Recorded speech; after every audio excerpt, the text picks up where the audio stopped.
like a fresh now. Like it. Oh, that's great. So I just got back from the falls now, looking over at that point with the GoPro. I don't know what it looks like, but I can at least say I'm not hot anymore. I'm definitely cooled down in the shade, going along the path. I'm pretty much done here. I've been here for over 2 hours already, and I filmed what I could.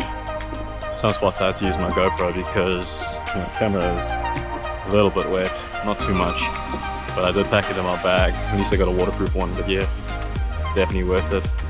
Had a great time. I'm looking forward to coming back again if it's going to do this. If it's going to get higher, oh my gosh, I'm really looking forward to coming back.